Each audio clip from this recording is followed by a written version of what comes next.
Sounds good to me. All right, man. Part 2 of this thing had a little technical difficulties, but we're still hanging out. Your boy VicXL, my guy Chief, and the legendary Moccasin Creek. What's happening? What's happening?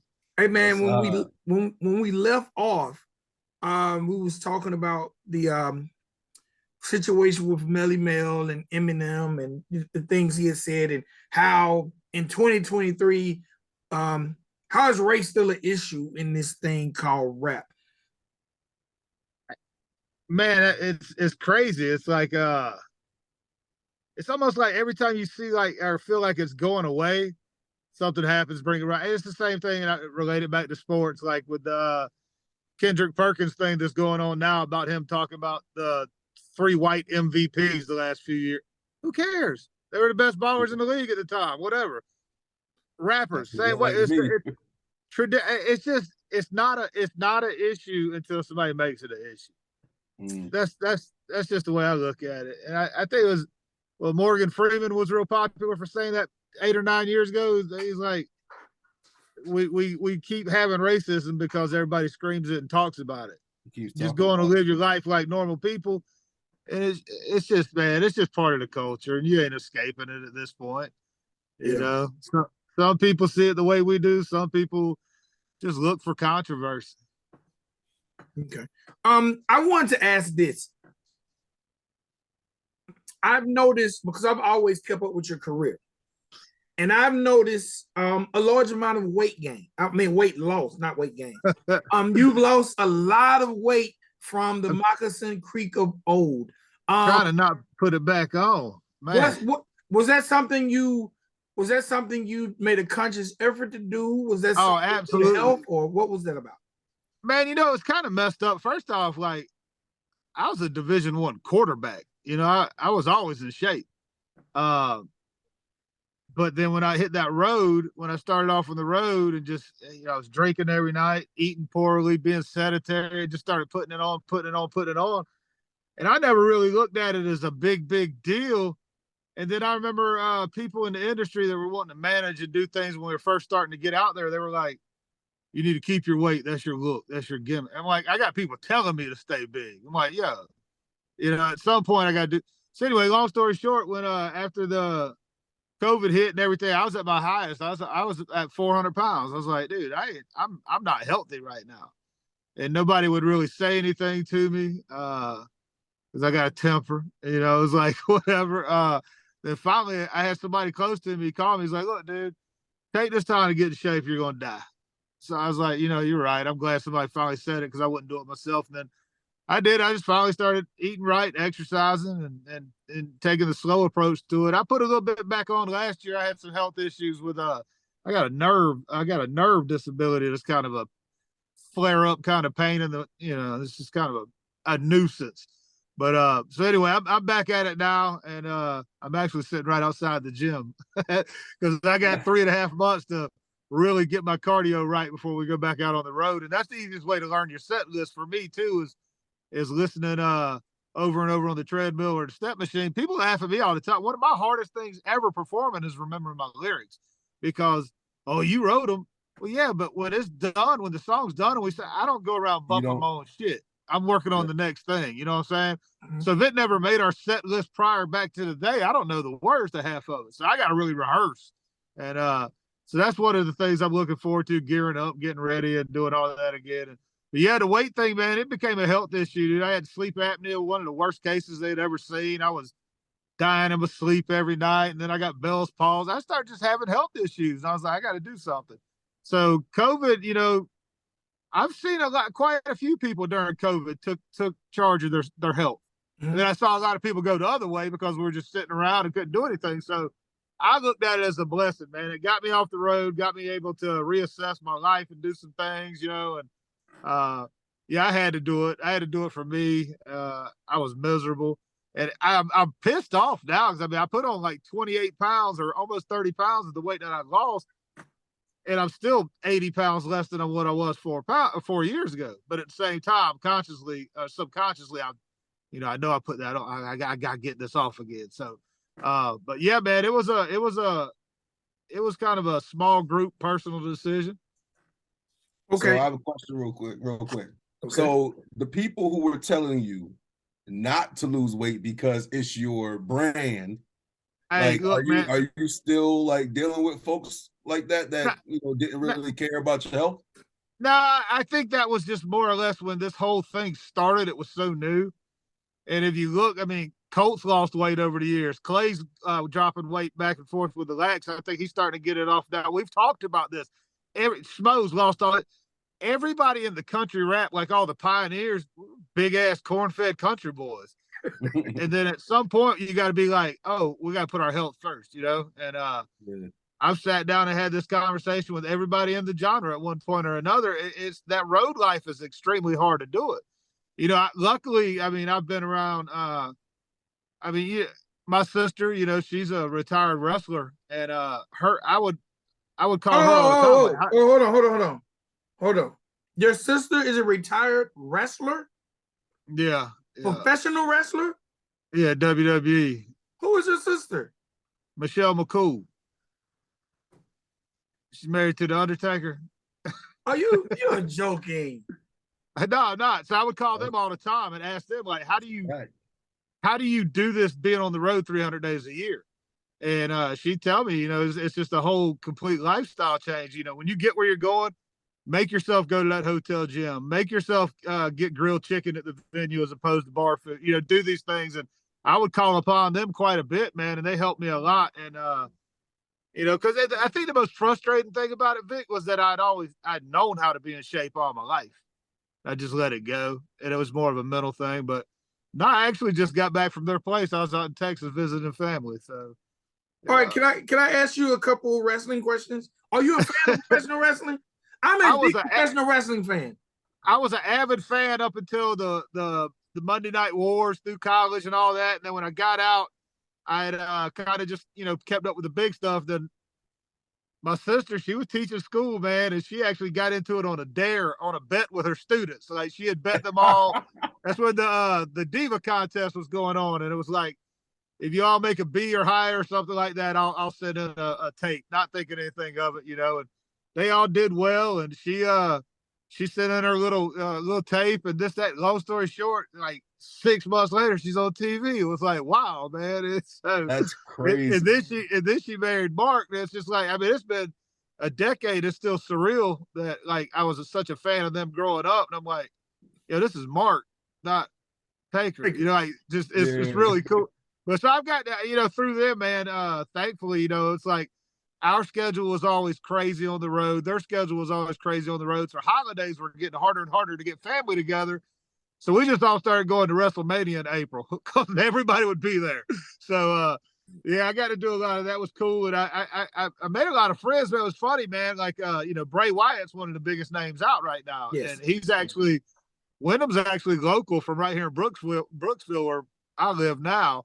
And he approached me like 8 or 9 years ago before he had blown up. I was sitting in the lobby at WrestleMania, and he walks over. He's like, "Are you that Moccasin Creek guy?" I was like, "Yeah." He's like, "I used one of your songs to come out to the ring on the indie circuit." And I was like, so we ended up being real good buddies. And then he blew up, and I was like, "This is pretty cool." So, no, it's been neat. It's been fun. But yeah, man, I relied on them a lot, asking them about road habits. You know, that was a big thing because that road life is not for everybody. I mean, I'm especially with mental health issues. It's that road can wear your ass out. But it could also be the greatest thing for people too. It just depends on how you do it. So, what would be your words of advice, especially for being one of the pioneers, being one of the first guys to, you know, be able to tour yearly on country rap? What would be some of the words of advice to this generation now in the genre of country rap? You know what? No, just in general to a touring artist. What would be your words of advice? Just because your stuff might be as good as that guy's stuff, don't expect it. You have to build, and that's the thing, man. People don't realize that this genre is still very, very, very small when you look at the grand scheme of things. Mm-hmm. So you can't be upset that you're not doing 80 shows like Demon and selling out everywhere he goes. You can't be upset that the Moonshine Bandits put up 50 dates and they're all so. You can't they built that, they earned that.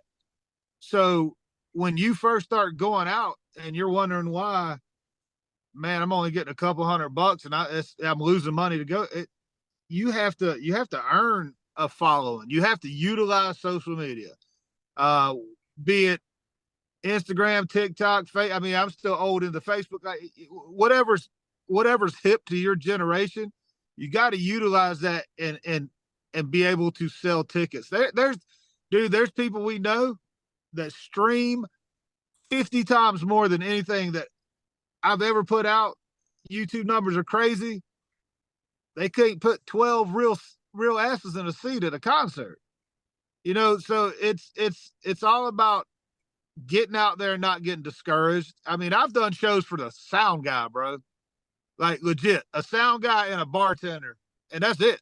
Did you and still rock? Yeah, you know, I mean, you have to do that shit. And so I mean, it's like, don't get discouraged and understand that what everybody else is doing, they earned it.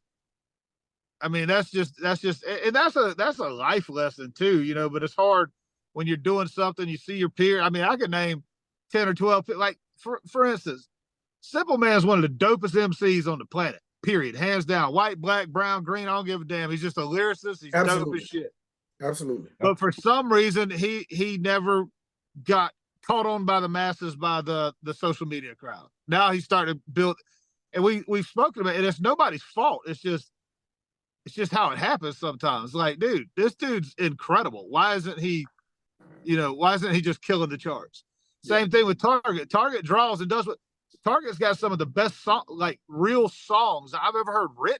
You know, it's like, it's wild. And then you'll hear my truck, my tires on my truck, the mud on the truck. This motherfucker's got, like, come on, bro. Like, at some point you got to expand your horizons and change things and step outside your box. But the most cat in a hat bullshit lyrical song you've ever heard in your life, next thing you know, it's got 50 million views, which is cool. But does that equivalent to putting people in a venue? No. So you got to find what works for you. You know, I mean, it's crazy. There's no blueprint. There's really not. A lot of those people that do those big numbers, their fan base is scattered everywhere. Right. Not concentrated in pockets. It's kind of hard. It's kind of hard to do. Yeah, it's kind of hard to do that too with social media. You just got to count it all as a blessing. I mean, like, if you've got a giant, like I'm here, I've got a giant Washington State fan base. That's one of the only states that I have not done a live show in. But I can't guarantee that we'll sell out there if we go there. You know what I mean? It's like, you don't know. You just look at analytics. Man, it's a grind, dude. There's no secret. Obviously, getting on as many shows as you can with people with built-in crowds, so you're in front of people, that's huge. But a lot of them, I think, and we were guilty of this too. Like, hey, man, if we get on that show, what are we gonna make? Where do we do our merch? But you might not be able to even put up merch. You might just want to be happy that you got 4 songs to go out and just bust your ass and go out afterwards and hand out business cards. Let people know your name, whatever the case may be. Utilize every opportunity you get, you know? So, man, I've done a ton of shows where, you know, oh, you're not getting paid. Well, okay, well, I'm playing in front of Alabama at a state fair. There's going to be 14,000 people there. I made as much in merch that night as I would have doubled my pay for the show. So, like, sometimes it works out. But yeah, man, there's no real blueprint, Vic. I just said, don't get discouraged and don't expect to be doing what the other guy's doing, because they're there for a reason. Okay, you just mentioned a very key thing, and this is something. So some years ago, I had an opportunity to do an interview with Waka Flocka, and Waka Flocka was on tour with I can't think of the drummer name. He's Travis Barker. Travis Barker. Yes.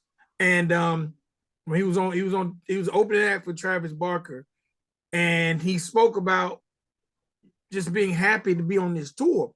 Right. And you get in front of a whole different fan base. And I'm just gonna use a small amount. I don't remember the dollar amount, but he said he was promised $1,500 a show, right? Right. So he said, well, after the show, he was running up to Travis like, look, what my $1,500.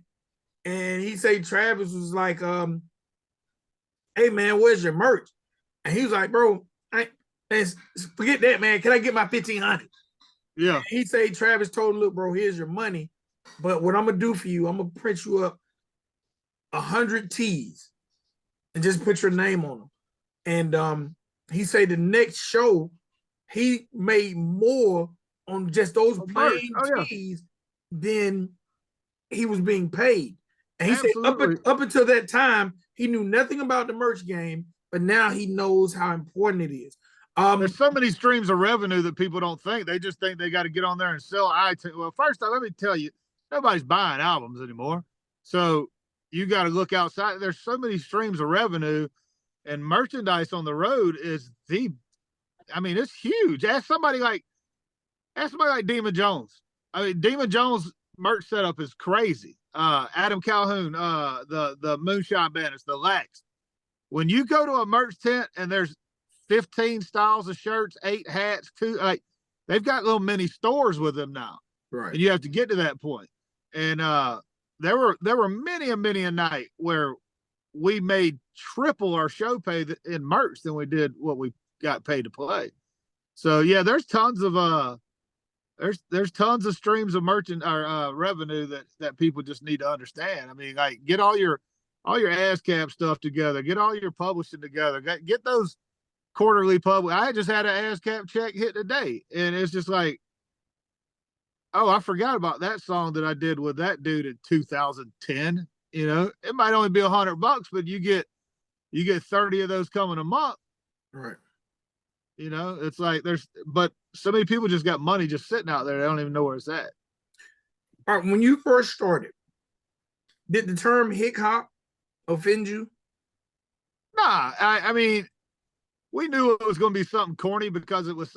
I personally thought there were people were going to just call it crap, country rap. You know, that's the first thing I thought of. And I lied to you last time we talked. I was 32 first time I went to the studio. I was like, yeah. Damn. So I didn't really care because I mean one of the big songs that we really blew the genre up was with me, Smo, Charlie Bonnet, and Bottleneck. Sneed did the Hick Life song. It just had this beat, this groove nobody had heard before. It kind of blew up. So it was kind of like, okay, it's no different than Thug Life. You know, if you're in the streets, it's no different than, you know, it's like, it's a lifestyle. And now it's kind of like, that's why I prefer my hip hop side of things. I like where it's elevated too with all the new people, but I'm just not hip to country rap. Okay. Like, I'm not saying I'm not. There's a lot of stuff I like, but I mean, I've never met the guy. He's probably the nicest guy on the planet, and I hope he doesn't take this offensively by any means. But I can't, with a good conscience, see a name like Trap House and think anything country about you. You know, I mean, I just can't. It may be. That's cool, and there's no knock there. That's just showing that's not hip hop. That's the hip hop was way more Southern rock rooted country, like more dirty country. Right. And now the country rap is more rappers, which is fine because I'm a hip hop fan. But they're rapping the trap beats, this, that, and other, with a couple of country lyrics here and there, and it is what it is. I mean, I don't dislike it. It's just not my. It's like mumble rap. It's not my cup of tea, and it's no knock. It's no knock whatsoever on everybody that's doing it because I got to look at the same thing and say, well, there wouldn't even be an avenue for all these failed white rappers had hip hop not come along and opened it up for country rappers. Absolutely, absolutely. You know, so I see it both ways, man. I'm just, and it's not a knock. I see a ton of people. The name itself, I'm like, there's nothing country about. Like, come on, man. But it's cool. There's an avenue for you to be heard and listened to now. So, I mean, that's the upside. I have a question. So, do you think that there's a hip hop sound and a country rap sound? Oh, absolutely. Hip hop's going to have more real guitars, acoustic, electric, some slide, more Southern rock feel. The country rap like is more 808s and trap type, almost drill type music, you know, which is cool. There's a lot of the new shit that I'm like, oh, I'm vibing on the beat, but man, I've heard these lyrics for the last 10 years. And that's one thing. It was funny, man. I remember having a conversation with Demon Jones like 7 or 8 years ago. I sent him a song, Little Country Girl. I sent him over the track, and he called me. He was like, "Hey, man, what substance matter are you talking about? Because there's only so much substance you can cover in this before you have to get creative." And it's no secret there's some people that have made their living off keeping the same substance. That's fine. If the wheel ain't broke, don't fix it. I get it. But I'm just one of those guys that I can't just stay in the same sound forever. I want to grow and see what I can do. See, Jelly's prime example, things like that. I'll get people every now and then like, man, it don't sound the same since Charlie Bonnet left the band. Well, no shit. First off, that was 10 years ago. Secondly, it's a different voice. So it's not going to sound the same. And if I want to do other things and take it more rock or more metal or just a straight old East Coast hip hop, so that's what I want to do. But yeah, I think the hiccup sound more is more or less more Southern rock, kind of fun, upbeat, with more guitars, and then the actual country rap. Don't get me wrong, I made a piss ton of country rap songs too, but I'm just saying that's where I kind of personally differ the two. And I could be completely different opinion than everybody else, but that's mine. All right. So this is a question I ask everybody. In your own words, what is your definition of hip hop / country rap? I think it's a crock pot of all music, to be honest with you, all musical sound as far as instrumentation, how the song is set up. I think it's hip hop. It's hip hop for people that grew up on hip hop because we liked the sound, the movement, the words, the wordplay, the storytelling. Mm-hmm. But we have to tell what we know about. So that's what I don't think hip hop's much different than hip hop. When, I still to this day say Slick Rick's the best storyteller of all time. Absolutely. Everything he said was a story. And I like that a lot, telling stories. That's the hip hop part that like rubbed off on me. And then as far as sound goes, I mean, I literally just listened to radio front to back today. Like it's just, I was on that old heavy hitting, like the Beasties and LX. The Beasties were incorporating guitars and stuff, so it was different. So I don't know, man. It's hard. I'd say hip hop is really. It's really hip hop telling stories, but about stuff that we're familiar with, as opposed to your average rapper that spent time in the streets. You know what I'm saying? Yeah. That's exactly what what my definition was. Right. It's the only thing that really makes sense to me. It's hip hop rap, but just rapping about what you know, which is your country life. You know what I'm saying? Right. So it's the same thing, man. Same thing. Yeah, I wouldn't know how to explain it any other way. All right. Now, a lot of people might not know, but you're still putting out records. Let's talk about the Moccasin Creek Sound 2023. I'm actually trying to wrap up this project I've been working on with Target and TrailerMade for a hot minute. And then one of my big plans over the next few months is hopefully to go in and take 8 or 10 of my favorite Moccasin Creek songs, because 10 years is 10 years. I was telling somebody the other day, I was listening to the Rock the Bells XM station. It always plays the throwback music, right? Mm-hmm. And a Silk the Shocker track came on. I'm a soul. I'm like, we used to jam that in the weight room of college, but I never thought. I'm like, yo, this has been 15 years, and listen to the difference in production. Like, it's just it's not knocking anything, just technology's changed so much. So I'll go back and listen to our earlier stuff. I'm like, 3 things. One, I didn't know cadence and how to deliver back then at all. And when I'm performing on live at a show, I'll do a lot of my older songs in a much better cadence and flow because I've learned how to do that in time. Mm-hmm. So I want to go recut a lot of those and go back and take, with today's technology, reproduce those with live music, live instruments, recut that. I wouldn't call it the greatest of. We don't have numbers to do that, but maybe my favorite. And then take a lot of those old classics, omit a verse, and get some of the pioneers and OGs to hop on it and do kind of like a Moccasin Creek reunion mix, like a sticks tape, I guess you would say, like a mixtape. But I just want to. I like that. I like that. I mean, there's a time, they say everything cycles and comes back, and a lot of the stuff that I've been doing lately had more of the original Moccasin Creek sound that we started with. A lot of that's because I just went through a phase where for about 2 years I just wanted to prove that I could rap, and I was like, that's not gonna sell with my fans, and I get it, but I wanted to do it for me. And now it's like, okay, I did that. Now let me go back to doing some unique stuff that got us to where we were, with a lot of hard hitting drop D guitar, and some slide and some banjo and harmonic and things of that nature, and just get back into the feel of it. But I mean, I try to stay diverse, but at the same time, I also know what sells, and you got to see my format. That's the only thing I ever said I had a format for. The first 9 albums I put out, I had 4 songs on there that were always just straight hiccup songs. And then we had 4 songs on there that were more or less just fun, playful, goofy, whatever it could be. Then we had 4 that generally, one was patriotic, one was me just really rapping, and the other 2 were just kind of a mix of whatever. So we had this 4, 4, and 4 little I guess you would routine for a little while. And then I just kind of got bored and wanted to try some new stuff. And I'm like, all right, I did that. Let's go back to the drawing board and crank out some old school stuff.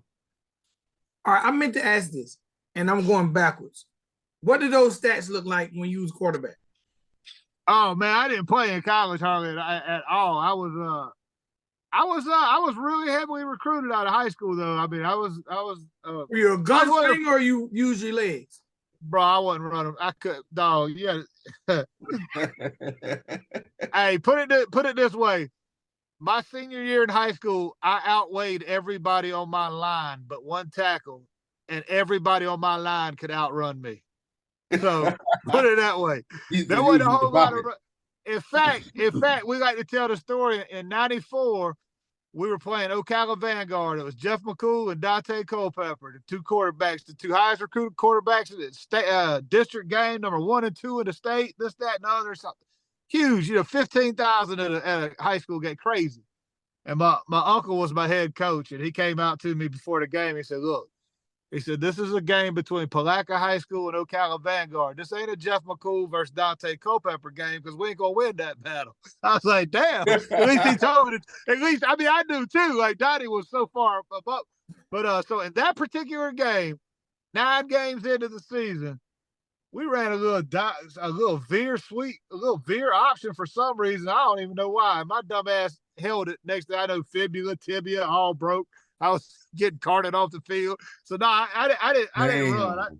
I could throw the piss out of it, but I wasn't gonna outrun you. And then I played in the Arena Football League for a little while. That was fun, man, just throwing the ball. But I was a 255-pound quarterback, which was huge back then, and now that's the damn norm. But they can all run these days too, though, So, but no, I mean, I had good high school and all that good stuff. I mean, I could throw it, but I mean, my passion was hoops, and the thing what it sucked was in high school, back then you just played 3 sports. You didn't have all this AAU travel stuff and whatnot, and football season would always run 2 weeks into basketball season, and then basketball season ran 2 weeks into baseball season, and I was it sucked, man. Hoops was my first love. My pops was an All-American. He played college basketball. He could fire it up. But had I had it to do all over, I'd have been a Luka. I wouldn't have been Luka. I'd have been a Luka in the sense that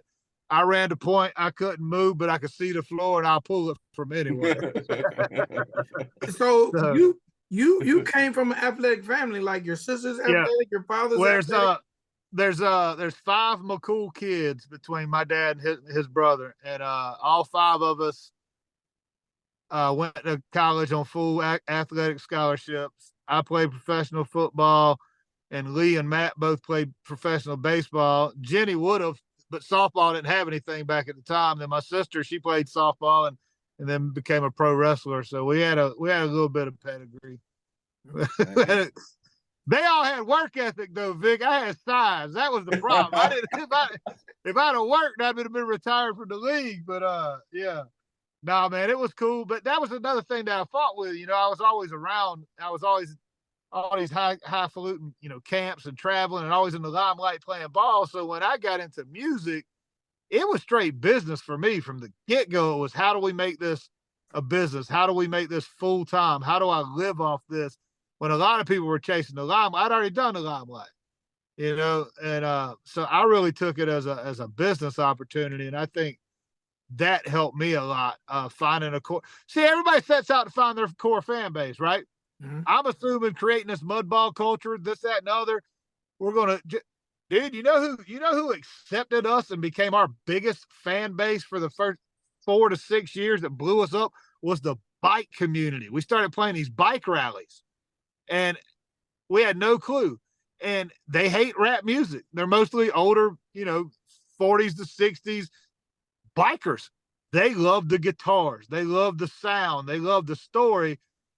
And then they got to where they liked it. And then it became this, man, we play bike rallies all over the country, and that became our bread and butter. And I was like, it's so funny when you set out to do something. It's no different than how many people you know went to college, got a degree, and work in a field that they don't use their degree. 1,000. My daughter. Same thing with this. Yeah, you go where your calling's at. You know what I mean? And we can still go rock a mud bog all day long, and that's our bread and butter, and that's what we do. And we still get, you know, we're playing several big ones this year, but the bike community really took us on, and that was like, oh, we didn't even plan on this, but now I get it. Music's, it's just interchangeable. Like you never know, man. You don't know. So before I let you go, man, you got to talk about how y'all about to take over the sea. Man, I hope it's like the last. Was it high tides and low lives? Yeah, I hope it's not like the last one. The last one, like I said, we left. We went out on our ship, did our concerts, went to Mexico and did that and other. Came back and COVID had taken over, and it was like an episode of damn Walking Dead. We came back like, what's going on? Like what? And the one before that was great. And then the one before that was our first one, Learning, where we sold, you know, like 40, 50 cabins, and then we sold more, and then we did the dirt rock cruise with everybody. So I you know, it's hard to say, man, because I've been out of it for 3 years, and you know, promoting's tougher now with algorithms, this, that, and whatever. But I expect us to sell about 200 cabins, so it'll be 350, 400 people, and we'll go out for 4 days. We'll have events all day long, every day. It'll be an acoustic show here, or somebody's playing there. We'll have the big show on the last night, a bunch of Q&As, meet and greet. It's a good time, man. It's a good time. And depending on how many cabins we get sold, I can take the rest of my trailer-made brethren. So that's what we're working on. That's what we're working on. I think a couple had got offended, but I was like, look, man, that's all the cabins we got right now. So, yeah. But anyway, nah, man, it's a good time. It's real hectic because we, between myself and Daphne, that's another thing, that my ex-wife still does all my booking, and we talk daily. We were terrible at marriage. We get along now, you know. So, but she and I, and we do it all in house, man. So we try to make it as simple on the people, and shit. We even got it's like a buy here, pay here cruise. No credit needed. You can pay it in installments. You know, we got it hooked up, man.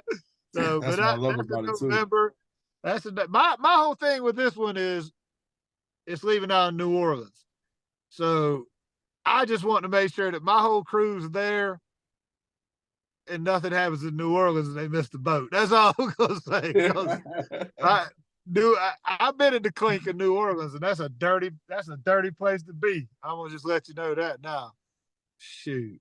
That was probably the worst. That was probably the worst hotel I ever been in. That place was raunchy, dog. It was bad.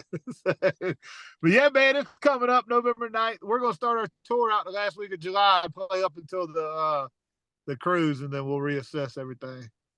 All right. So I'm trying to go to this damn Chief saw me the other day, man. My first 3 days back, this pollen, this hay fever kicked in. I can't even open my eyes. I'm finally starting to get a And he little. sent me the picture. He was all like this was swollen. it's like I'm breathing a little better today. But yeah, man, we're ready to go, ready to rock and roll. Got some new music coming out, a few new videos and whatnot, and then we'll go from there.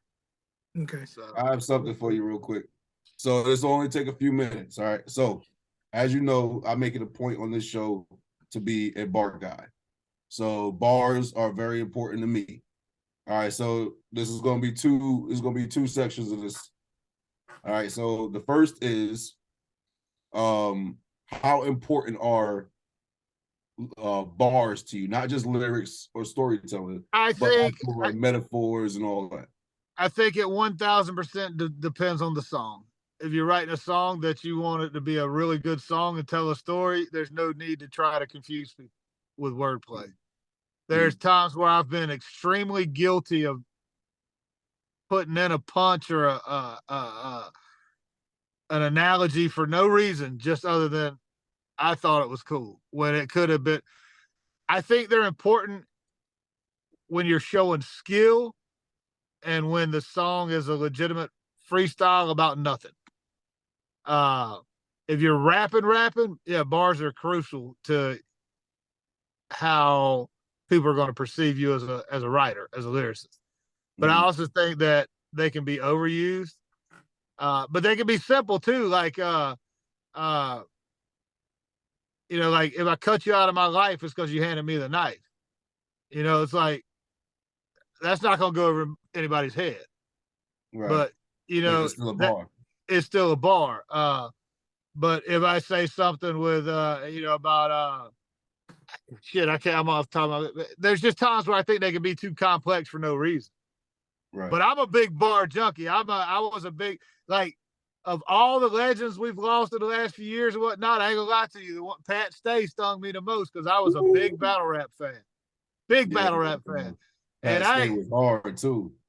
There were so many times where I'd catch a bar, I'd say a bar, I'd put something in a song, and somebody like, man, I've heard that before. I'm like, you probably have, dude. I bet and I'd go back and listen to a Pat Stay. I mean, I would tweak it. I wouldn't take that bitch word for word, but I mean, I'd be like, oh, that's where I heard it. It's like, because there's some things that, like, people use movie quotes, people use sayings they've heard. You've heard a punchline somewhere, and you put your spin on it. But yeah, Pat was a beast, but he single-handedly got me really, really involved back into that culture. I enjoyed like KOTD and whatnot from like 12 years ago. Like I thought those guys were, and again, that's a whole different ball game. Name me one good song a battle rapper's ever put out. I'll wait. I know it's so hard. It's a completely different mindset, completely different game. So it's just like a great rapper. I mean, a lot of great rappers don't put out great songs. I mean, I think Wayne is definitely probably number one as far as his wordplay. Like it's almost everywhere. But look what he does when he goes and makes a real song. Like when he'll do a real song with somebody, takes that all out of play. You understand? He gets it. It's like you go back and listen to 6 foot, 7 foot, and that's 90 punchlines. Yeah. and it's dope. It's dope as shit. But he knew this isn't a song. So I think it's important for the context it's in.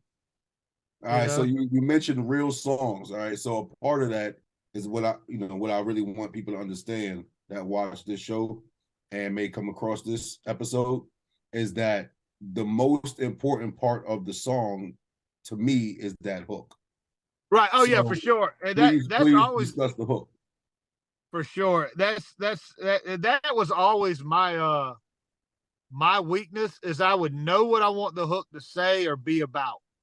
But having a lack of music history and I don't hear notes, I don't hear sound. I'm probably as close to tone deaf as you could, like, legitimately. Like I don't, when I'm in there with Ryan, he'll be like, no, you just go, huh, and it might hit it, do whatever. But so I'll hear a hook or write a hook, but I have problems with the melody, putting it together. There's some, and then sometimes I'll hear a melody, but it's so out of key. I'm like, yo, can you help me on this? So I think absolutely the hook is what makes a song, period. I mean, there's no question about it. I've written a lot of hooks I'm very proud of, but there's some too that some of my favorite song I've ever done is with Reggie Jim Star. It's called Figure You Out. And he just sent over the hook one day. He's like, "What do you think about this hook?" I was like, "I think I'd give anything on the planet to be able to get on this song because it was one of the. It just hit me. It just touched me in a way. I was like, what?" And it's one of those songs that's got 8,000-9,000 views. You know, like nobody's ever heard it, but I'm so proud of it. But there's just yeah, the hook, man. The hook is the hook's the bread and butter, man, for sure, for sure. Yeah, and it can be anything from a funny get stuck in your head crunk hook to a serious serious hook. Like, you know, I don't know, man. Yeah, the hook's where it's at for sure. For All right, sure. and just 3 things I want to ask you about. So you don't have to put a whole bunch of sauce on it. Just give a brief description of. So I'm gonna ask you about a few videos. All right, and just tell a little story about either that day or the video itself. All right. So the first one, we're gonna go back to the cruise ship. So this one this one was by yourself, Moccasin Creek, featuring Tommy Chain, Hard Target, and Catfish Cooley was acting in it. It's called Watch This. Rest in peace, Tommy Chain. Yeah, R.I.P. Tommy. Tommy was a good dude. Vic told me about that. Rest in peace. That was on our first cruise. I literally about 3 days before that, you know, that's a pretty prominent saying in the redneck culture. Yeah, y'all watch this, and somebody does something stupid, right? Yeah. And there were viral Vine videos and shit. I was like, they're about to put us all on this boat, and Catfish was at the top of it. I mean, he was just doing wild shit, and I called him. I was like, bro, you want to come be in a video? He's like, yeah, what's the song? I said, well, I'm about to write it. So I went in, I wrote it, I sent it to Target and Tommy Chain. I was like, can you get a verse on this? He's like, yeah, I'll get it when we get back from the cruise. I was like, nah, you need to kind of do it tonight, whether it's rough or not, because we're going to film it on the cruise. It's literally like 2 days prior. So we put it together and went down there, and it was, honest to God, the most miserable video shoot ever, because they had to bury me in the sand up to my chest for this one scene. I was in the sand for like 2 hours. I started cramping, bro. I started cramping.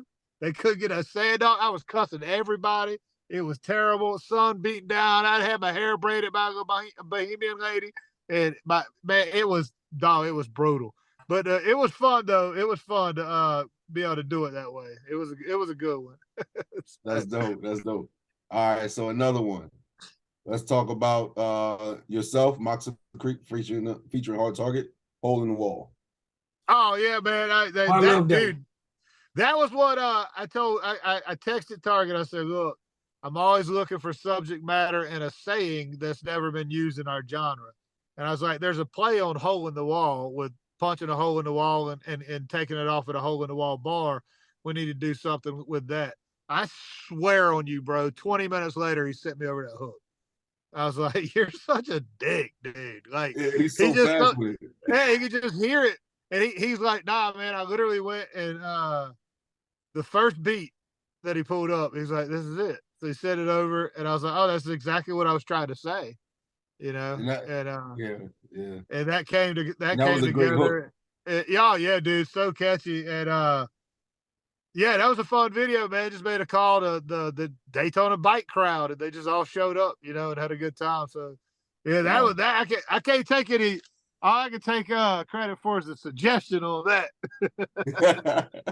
All right, so before I ask you about the last song, I just want to mention that if y'all didn't know, Moccasin Creek is a absolute rapper. Like, oh no, absolute rapper. Absolutely. So I'm not going to ask you to talk about this song, because I want to ask you about a different one, and I only told you 3. All right, I'm going to ask about 3 songs, but I just want to mention to the people, Old White Rapper by Moccasin Creek. That was at the end of my I gotta prove to everybody I can rap phase. I ain't gonna lie, I was kind of feeling myself too, because there were a couple people that were doing big numbers and just using this genre as the name that were straight rappers. that had the same exact horseshit cadence that I delivered in that song. And I just wanted to let them see how 32 bars should sound if you're really about it.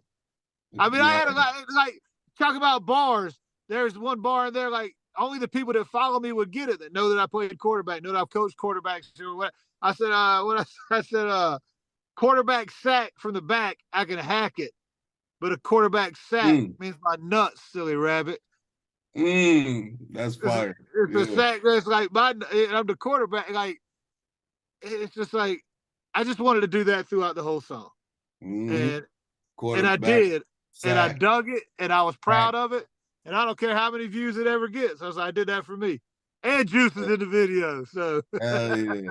R.I.P. Juice, man. Rest in peace, Juice. Yeah, that was a good one, man. I had my problems in the ceiling because I used to be an addict. I'm the rapper that they hate, like that gun automatic. You know, it was like it was just it was fun, man. I had fun doing that. Fire. It was fire. I appreciate that. You're welcome. Yeah, no doubt, bro. You're welcome. And the next one, the reason why I even